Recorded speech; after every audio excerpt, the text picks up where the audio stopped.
ఇప్పుడిప్పుడే ఇంటుంది మామ గుండెల్లో మధ్యల టంటం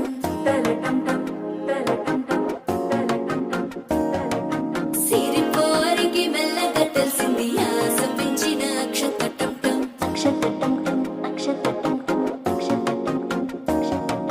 పొదసాటున సిక్కుల సప్పుడు పొడి చేయగానే పొద్దుల గిచ్చుడు వేడి పంచే కోకాంచే అల్లుకుంటే అల్లుడు తగ్గడు